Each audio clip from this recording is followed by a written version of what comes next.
7년 풍년이 오고 끝났습니다. 그리고 7년 대흉년이 계속해서 이어서 오는 것을 우리가 말씀을 계속 공부해 오면서 알고 있죠. 이제 약 5년째 정도 된 시간들이에요. 지금 본문 말씀이 기록된 거. 그러니까 5년 동안 기근이 되었다. 여러분 어떨 거라고 생각하십니까? 이집트와 가나안 땅에 너무도 절망적인 그 기근, 그 흉년이 들어서 어찌할 수 없는 그러한 부분들을 지금 백성들의 그 현상들, 그 모습들을 이곳에 기록하고 있습니다. 먹을 것이 없어져서 황폐해졌습니다. 감당할 수가 없죠. 한계에 부딪힙니다. 그래서 오늘 여러분 읽었던 이 본문을 금방 읽었지만 한번 생각해 말씀을 다시 한번 보시면서 보면 아주 구체적으로 그들이 당한 부분들을 사실적으로 어떤 현상 가운데 놓여져 있었는지에 대해서 기록하고 있는 부분들을 우리가 말씀을 보게 되어지죠. 17절, 15절 여러분 보시고 17절 보시면 이들이 가장 먼저 떨어지는 것이 무엇이 떨어졌어요? 그들에게 있는 돈이 떨어졌어요. 돈이 바닥이 나와버렸습니다. 그 다음에는 17절 말씀에 보면 돈이 떨어져서 그것을 양식을 사다가 다 먹었어요. 돈을 다 써버렸습니다. 이제 또 떨어졌습니다. 농사를 지을 수 없으니까 양식이 떨어졌습니다. 또 무엇을 이제 갖다 내다 팔까요? 17절에 보면 무엇을 팝니까? 가축이죠. 가축을 갖다가 또 요셉에게 가지고 나아가는 것이죠.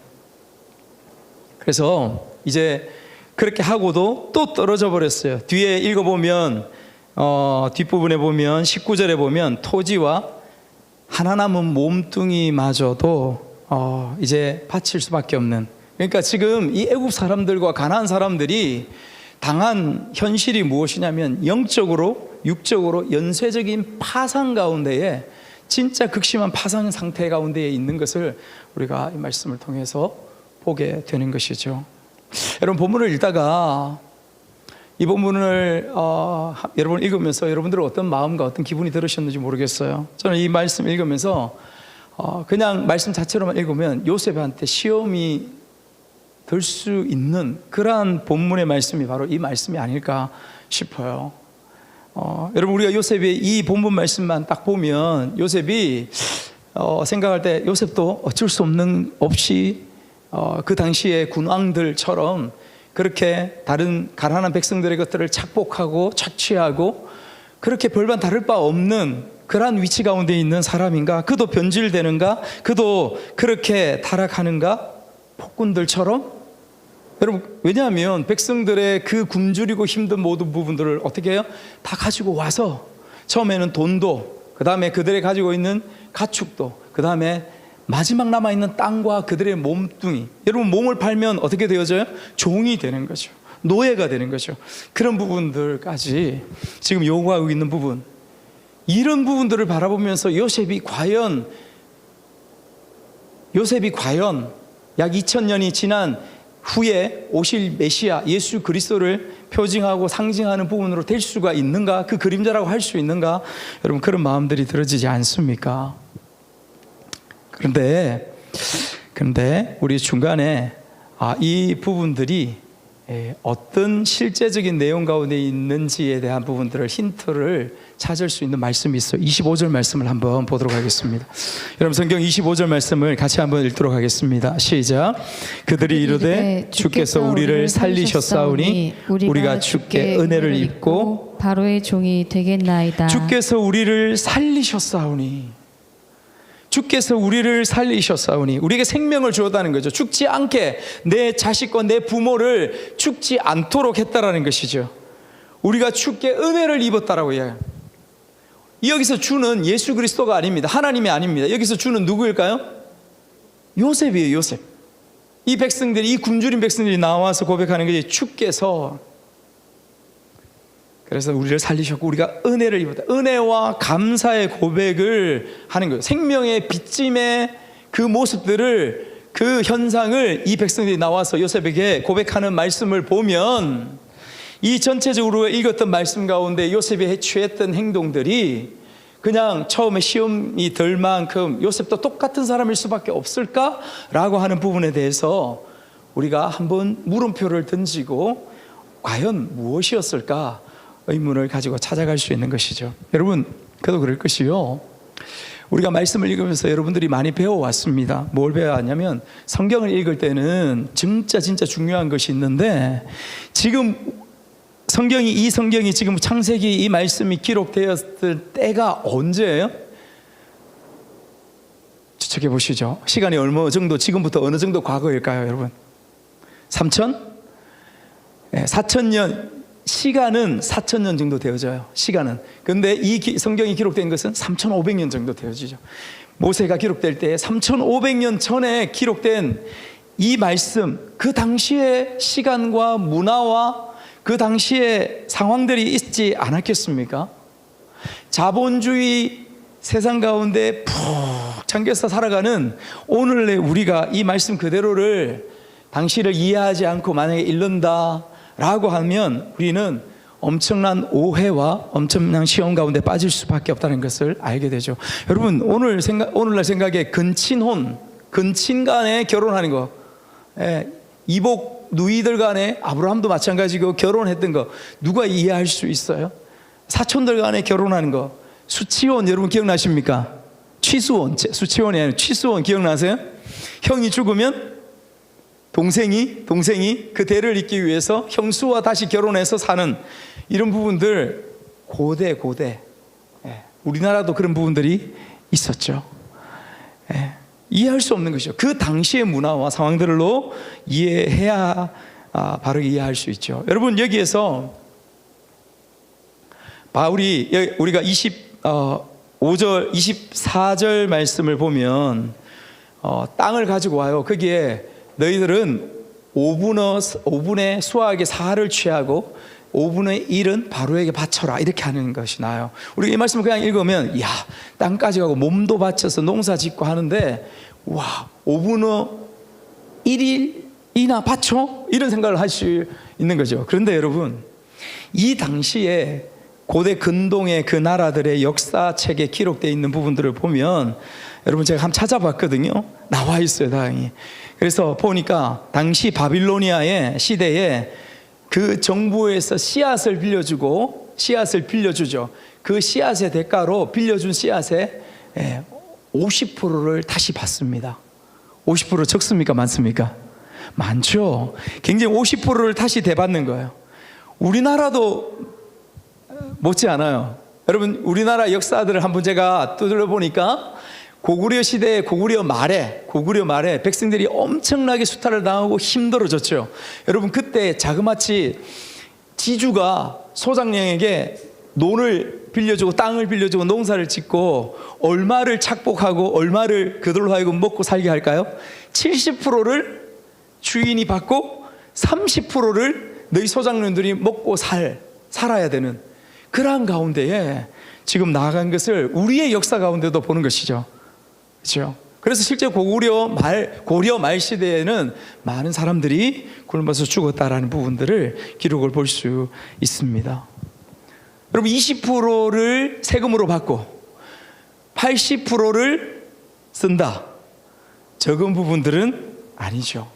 여러분, 우리나라에 지금 세금이 어떻습니까? 적게는 어느 정도부터? 대략 어느 정도? 20%에서 한 40% 되나요? 한 15%에서 40% 정도 된다고 해요. 근데 진짜 기업가, 정말 돈 많이 버는 사람은 50%까지도 낸다고 합니다. 우리나라는 여기까지는 미치는 사람이 크게 없는데, 유럽이나 정말 큰 복지국가 가운데는 50% 이상을, 어떤 나라를 보니까 제가 전에 54%를 낸다 그러더라고요. 그래서 우리도 세금, 막 숨막혀 하죠. 너무 힘들어하고, 지금도 나라가 지금 뭐 좀 시끄러운 게 세금 문제 때문에 그렇지 않습니까? 그래서 20에서 40% 낸다. 근데 이 당시에 정말 굶어 죽을 수밖에 없는 이런 힘든 상황들 가운데서 20%만 받는다. 이것은 심하고 지나친 것이 아니라는 부분들을 우리가 살펴볼 수 있습니다. 우리는 또 생각할 수 있죠. 아이고, 그렇게 힘들고 어려운데 공짜로 그냥 좀 나눠주지. 그렇게 곡식들 모아놨는데 공짜로. 여러분, 공짜 굉장히 우리는 좋아합니다. 아무 세금도 안 내고 그냥 사회주의처럼 나눠주는 거. 여러분, 그렇게 되어지면 어떻게 될까요? 우리가 보는 현실들 그대로입니다. 세금은 반드시 필요합니다. 대가는 반드시 필요한 것이죠. 그렇지 않으면 공짜로 해주면 우리가 아는 것처럼, 우리가 배워왔던 것처럼 북한 수고하고 땀 흘려서 일하지 않죠. 작년에도 우리가 중국 접근지역에 가서 북한 사람들 일하는 거 보았는데 제가 그런 마음이 들었어요. 제가 깡촌 출신 아닙니까? 일을 하면 정말 열심히 부지런히 뛰어다니고 막 허리 굽혀서 막 일하거든요. 거기에 그 강 건너편에 보이는 밭에서 일하는 북한 사람들을 보니까 여러분, 이 사람들이 허리 한 번 안 굽히는 거죠. 허리 제대로 안 굽히고 너리 세워라 내오라, 눈으로 봐도 그것을, 제가 농사를 지어본 입장에서는 그것이 그대로 다 보여지는 거예요. 그렇게 땀 흘리고 그렇게 수고해도 그의 손에 주어지는 것이 특별하게 다른 게 있을까요? 있을까요? 없죠. 그러니까 그런 부분들, 공평한 것이 아닙니다, 이것은. 그래서 제가 이 말씀을 보면서, 이 말씀을 읽으면서 그런 처음에는 시험된 마음도 들었다가 생각하고 묵상하고 또 책을 찾아보고 하면서 그렇구나 라는 부분들을 느끼면서, 그렇다면 제가 묵상하는 방향을 좀 돌렸어요. 요셉은 완전히 정반대로 죽어가는 그 애국 백성들과 가나안 백성들을 살리는 위치 가운데 있구나. 믿습니까? 믿습니까? 살리는 자리 가운데 있는 사람이 바로 이 요셉이구나 라는 부분들에 초점을 맞추어서, 그래서 제가 제목을 사람을 살리는 지혜라고 정했습니다. 왜요? 요셉뿐만 아니라 오늘 저와 여러분들도 내 옆에 있는 이웃, 내 옆에 있는 사람, 친구들, 그 사람들을 살릴 수 있는 그러한 사람이 되기를 간절히 바라는 가운데서 그렇게 말씀을 같이 묵상해 본 것이죠. 자, 그러면 오늘 본문 말씀을 기초로 해서 사람을 살리는 지혜, 그것이 우리 가운데 있어야 되는데 그 지혜라는 것은 도대체 무엇인가 라는 부분들을 한 세 가지 간단하게 우리가 한번 살펴보았으면 좋겠습니다. 첫 번째는 뭐냐면요, 내 소유의, 한번 읽어볼까요? 시작. 내 소유라는 세상의 안정장치를 넘어 은혜를 붙잡는 지혜입니다 라고 제가 이렇게, 내 소유라는 이 세상의 이 소유는 여러분, 내가 가진 돈, 내가 가진 아파트, 집, 내가 가진 건강, 내가 가진 직장, 내가 가진 어떤 관계, 이 모든 것들을 이것에 포함하는 거예요.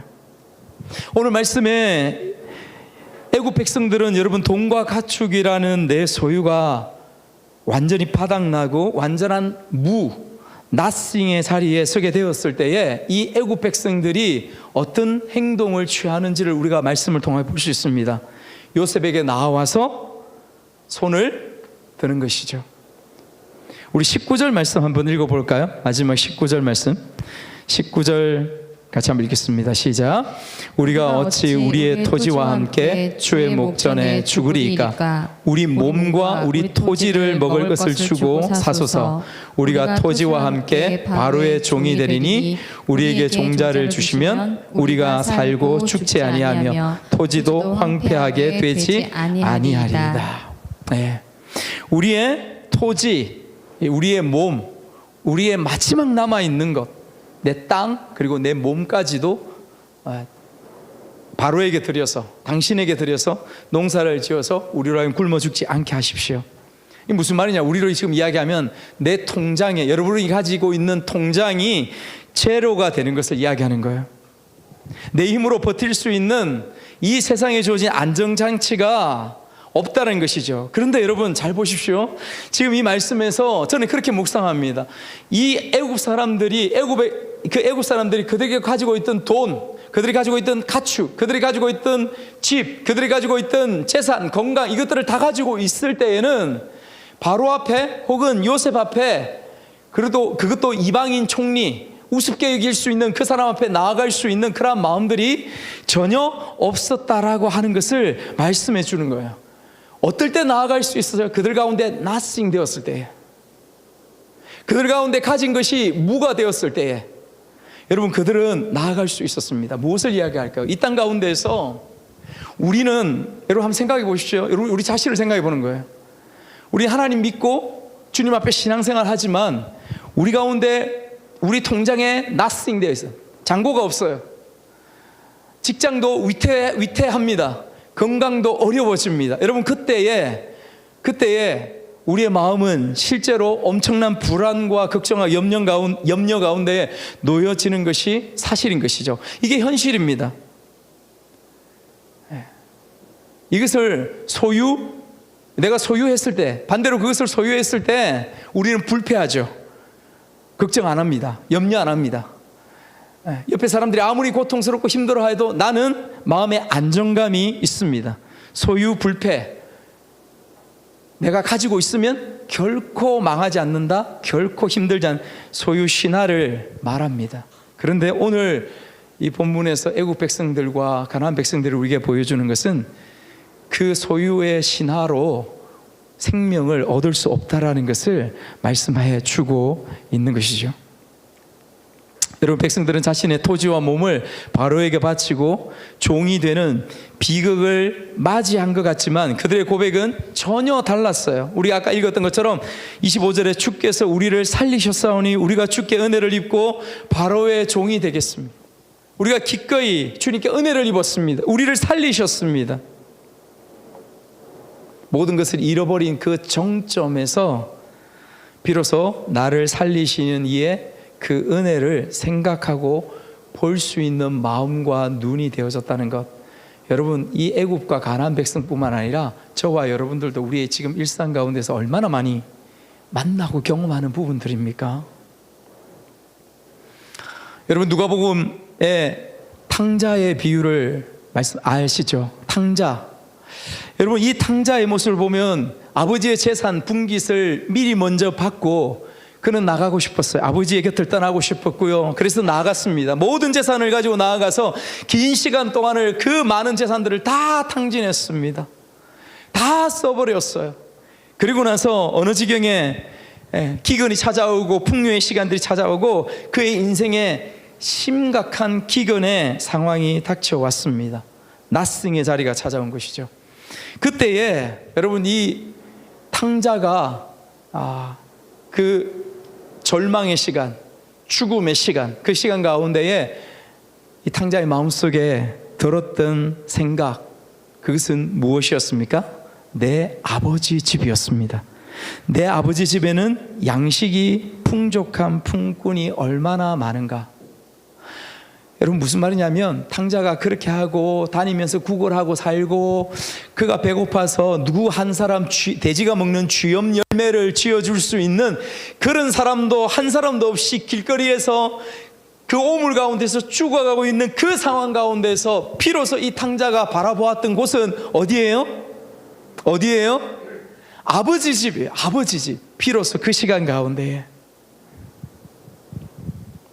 우리에게 말씀하시고 우리에게 시사하는 그 메시지가 이 가운데 선명히 있습니다.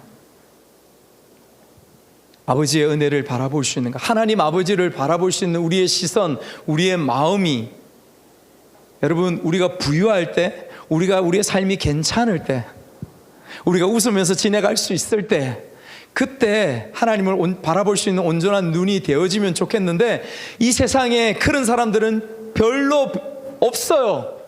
진짜 별로 없습니다. 제가 지금까지 수없이 만나온 사람들, 영혼들은 정말 하나님 앞에 온전히 다시 서고 그렇게 나아갈 수 있는 그 상황과 배경들은 늘 힘듦과 괴로움과 고민과 어려움들 가운데 있을 때 비로소 살아계신 하나님 앞에 나아가는 그 모습들을 얼마나 많이 보아왔는지 몰라요, 여러분. 어쩌면 오래 전부터 우리 가운데 고난과 힘듦의 시간들이 있었다면 하나님의 은혜와 은총 가운데서 그 상황과 그 시간들을 통하여서 나를 만나시기를 원하시고 나를 부르시기를 원하시고 나에게 깊은 은혜 주시기를 원하시는 하나님의 그 계획과 섭리가 일찍부터 우리 가운데 있어서 긴 시간을 통과하고 지금도 나는 힘들고 어려운 시간들을 겪고 있는 이유일 것입니다. 여러분, 하나님 앞에서 여러분들의 현실과 여러분들의 지금 인생을 이 말씀의 시각으로 바라보지 않으면요, 우리는 늘 시험 가운데 빠지고 늘 하나님을 만날 수가 없게 되어집니다. 왜요? 하나님은 이런 분이시기 때문에 그래요. 하나님이 이렇게 역사하셔서 우리를 생명의 길로 이끄시고 성숙과 거룩의 길로 세우시는 분이시기 때문에 그렇습니다. 하나님은 때로 여러분 우리가 의지하는 가짜 안전장치, 안전장치에도 되고 안정장치죠. 안전하면 우리는 안정감을 누리기 때문에. 그러나 이 세상이 주는 그것들은 가짜라고 이야기하십니다. 우리가 창세기 말씀 계속해 오면서 발견하는 부분들은 세상이 주는 것은 가짜야. 순간 있다가도 그냥 없어지고 사라져버릴 것들이야. 이것을 우리가 수도 없이 보아왔지 않습니까? 그래서 우리가 소유함으로, 우리가 가짐으로, 우리가 노후에 대하여 든든하게 걱정 안 할 만큼 가지고 있음으로 인하여서 하나님 앞에 간절하게 설 수 없는 그러한 영혼이라면 그것이 어쩌면 하나님 말씀하시는 그 저주가 그의 삶과 영혼 가운데 주어진 것입니다. 오히려 nothing일 때, 아무것도 나에게 없을 때, 고난과 힘듦이 있는 이 시간 가운데 그 시간을 통해서 하나님께서는 나를 당신의 자리 가운데 부르시는 그 놀라운 살아있는 사람을 살리는 지혜 가운데 우리를 부르시는 것이죠. 여러분, 저는 내가 살 수 있는 지혜, 그리고 내 이웃과 내 친구와 내 가족들이 살 수 있는 지혜, 그것을 오늘 이 첫 번째 말씀 가운데서 내가 nothing일 때 하나님을 바라보는 이 시각으로 우리에게 말씀해 주심인 줄 믿습니다. 믿습니다. 아멘. 주님을 바라보고 나아가는 시간들이 되었으면 좋겠습니다. 두 번째 우리에게 주시는 말씀은 무엇이냐면, 우리를 살리기 위해 전부를 내어주신 그리스도의 지혜를 우리가 가질 때에, 그리스도의 지혜, 그리스도의 마음을 가질 때에 우리가 사람을 살리는 지혜를 소유할 수 있는 거예요. 여러분, 우리가 보는 것처럼 요셉의 이런 탁월한 지혜와 명철 가운데에서 그 애굽과 가나안 모든 사람들의 땅과 가축과 모든 것들을 다 소유하게 되었습니다.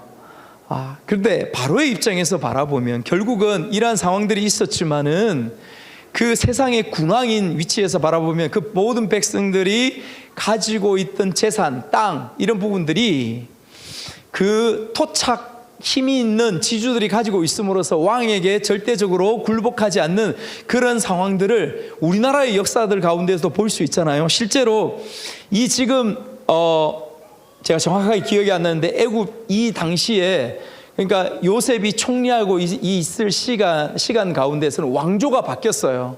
왕조가 바뀌어서 약 100년 동안만 이어져 갔던 왕조가 탄생해서 그 가운데 총리로 있는 거예요. 지금 그 가운데 총리로 있는 거죠. 그러면 필연적으로 어떤 상황이 벌어질까요? 우리나라의 역사를 바라보고도 여러분 아시지요? 고구려나 모든 나라들 보면 토착 세력에 이미 깊게 땅을 잡고 있고 백성들의 마음을 가지고 있고 신임을 얻고 있던 그 영주들이 있죠. 그 영주들이 있으면 그들에게 힘이 있습니다. 능력이 있습니다. 새로운 왕이 등극하였다고 해서 그 왕에게 절대적으로 복속되고 절대적으로 순종하고 그런 부분이 있을까요? 그렇지 않죠. 시간이 지나고 왕의 마음을 힘들게 하고 나라를 어지럽히는 그런 일들을 여러분 우리가 잘 알고 있습니다. 그런 가운데에 있었던 배경들을 우리가 생각해 보면 왕은 어떻게 쓰든 이런 조세 정책을 통하여서 이런 정말 굶주리고 힘든 상황들이지만은 그런 지역의 영주들, 토지를 가진 사람들, 힘을 가진 사람들을 오히려 그것들을 다 빼앗음으로 인하여 결국은 이 바로의 입장에서는 그 모든 것들이 바로의 소유가 되어지고 힘과 권세와 능력을 가져지는 그러한 실제적인 모습들 가운데에 나아가는 것을 우리가 이해할 수 있습니다. 그 가장 중요한 역할들에 요셉이 있었던 것이죠. 세상의 군왕들은 여러분 지금 우리가 살아가는 시대에도 뭐 위정자들이 있고 우리의 회사에 오너가 있고 그런 부분들이 있습니다.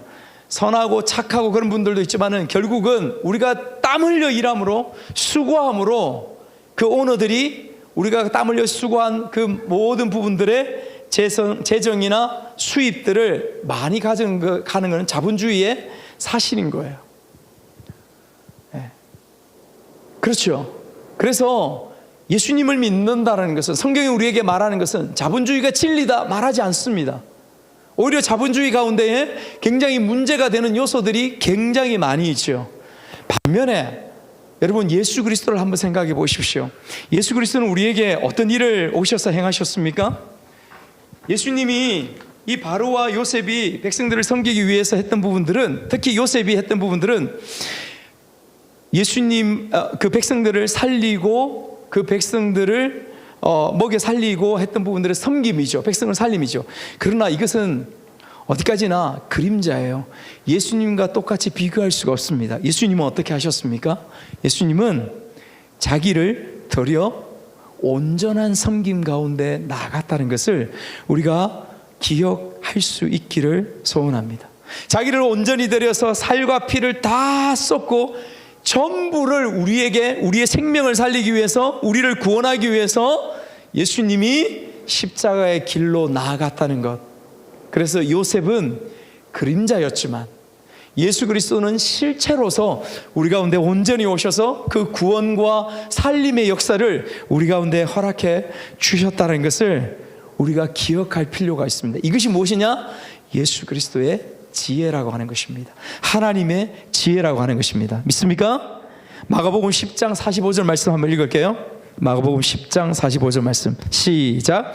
인자가 온 것은 섬김을 받으려 함이 아니라 도리어 섬기려 하고 자기 목숨을 많은 사람의 대속물로 주려 함이니라. 인자가 온 것은, 예수님이 온 이유는 딱 이것입니다. 내 목숨을 너희들을 위해서 주기 위해서 왔다라고 하시는 거예요. 이게 하나님의 지혜예요. 하나님의 그 놀라운 지혜 가운데 예수님이 순종하셔서 십자가에 처절하게 살과 피를 씻으셨습니다. 다 찢으셨습니다. 여러분, 그래서 우리로 하여금 우리의 일상 가운데서 먹고 살아갈 수 있는 양식을 주셨어요. 요한복음 6장 51절 말씀도 한번 같이 읽겠습니다. 요한복음 6장 51절 시작. 나는 하늘에서 내려온 살아있는 떡이니 사람이 이 떡을 먹으면 영생하리라. 내가 줄 떡은 세상의 생명을 위한 내 살이니라 하시니라. 내 살이라. 내 살을 찢어서, 십자가에서 찢어서, 그 쇠에 찔리고 찢기고 찢어서 너희를 살리고 너희를 구원하는 길 가운데에 나아갔다. 요셉은 오실 메시아에 대한 그림자이지만 나는 실체로서 너희들을 그 십자가에서, 그 죽음에서, 사망에서 살렸다. 할렐루야, 할렐루야. 그것을 주께서 우리에게 선언하시고 선포하신.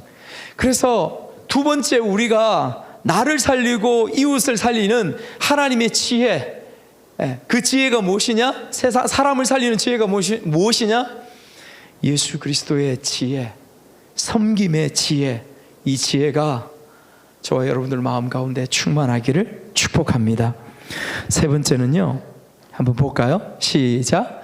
내 이익을 넘어 이웃 가운데 공평과 상생의 질서를 세우는 짓임. 공평과 상생의 질서. 공평하지 못한 세상을 살아가고 있다고 세상 사람들은 수없이 이야기합니다. 우리도 느끼죠. 함께 먹고 함께 나누어지고 함께 살아가는 그런 시대가 아니라고 우리는 직장 가운데서, 이 세대, 이 세상 가운데서 그것을 경험하면서 살아가고 있습니다. 그런데 요셉을 보십시오. 여러분, 은혜를 깨달은, 하나님의 은혜를 깊이 깨달은 요셉은 세상을 다스리는 구체적인 그 대안을 제시했죠. 백성들에게 5분 후 사는 너희들이 가지고 80%는 너희들이 먹고, 너희 자녀들이 먹고, 너희 부모가 먹고, 그렇게 살고 나머지 20%만 내라. 여러분, 이것을 애굽의 토지법으로 세우게 되는 것이죠. 여러분, 이렇게 법으로 딱 지정해서 세움으로 말미암아, 법으로 지정했다고 했어요. 세움으로 말미암아 애굽 왕 바로, 그 왕도 이 법칙을 바꿀 수가 없는 거예요. 폭군이 등장해서 아니 20% 아니야, 50% 내, 70% 내, 그렇게 할 수 없는 것이죠. 당시로는 놀라운, 우리가 아까 살펴봤던 건 놀라운 것입니다. 여러분, 이것이 나중에 내려가서 바빌로니아의 법전, 최초의 성문화된 법전, 무슨 법전이에요? 함무라비 법전. 잘 아시죠? 함무라비 법전에 이것이 그대로 기록되어 있어요. 요셉 혜택 아니라 이것이 그대로 내려와서 그 당시의 토지에 대한 세금을 물릴 때 20%, 80% 이렇게 되어 있는 것을 보면 얼마나 놀랍습니까? 얼마나 놀랍습니까?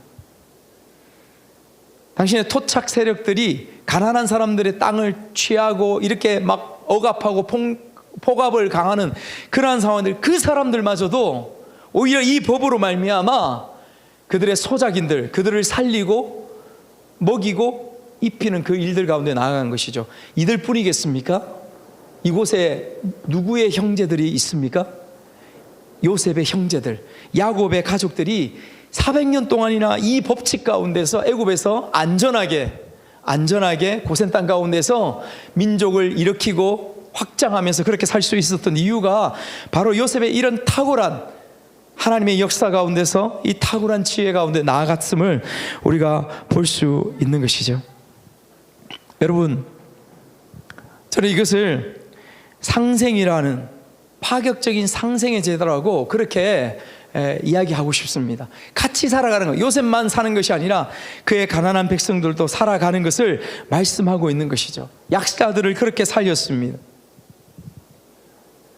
그리스도인들은요, 세상의 위기 가운데서 나 혼자만 살아남는 이기적인 존재가 아니죠. 나 혼자 잘 먹고 잘 사는 그 그것을 가졌다고 해서 그것이 성경이 말하는 복이 아니라는 것을 우리가 알아야 됩니다. 자본주의는 내가 노력한 만큼, 내가 운이 따르고 운빨이 있으면 더 많은 돈을 엄청나게 가집니다. 그렇다고 해서 그것을 내가 다 누리고 사는 것, 그것은 공평이 아니고 그것은 진리가 아니고 그것이 옳은 것이 아니라고 그렇게 말씀하시는 주의 음성을 듣는 우리가 되시기를 축복합니다. 여러분, 작은 거라도 나누십시오. 작은 것이라도 여러분 옆에 더 작고 더 초라한 삶을 살아가고 있는 가운데 있으면 나누십시오. 시장에 가가지고 장 보는데 여러분, 할머니들 앉아서 쑥갓 뭐죠? 쑥, 배추 이런 거 놓고 있으면 그거 1,000원 깎고 그러지 마십시오. 저도 옛날에 시골에 살다가 그것이 습관이 되어졌어요. 그래서 부산에 내려와서 하단시장에 나가서 뭐 장을 보고 할 때에 습관적으로 깎게 되더라고요. 습관적으로. 저 동남아 가서 여러분 옷 사고 그럴 때는 여러분 깎으십시오. 거기에는 한 100%, 200% 더 씌워서 여러분 물건 파는 거 아시죠? 거기는 깎아야 됩니다. 그것이 지혜입니다. 아멘?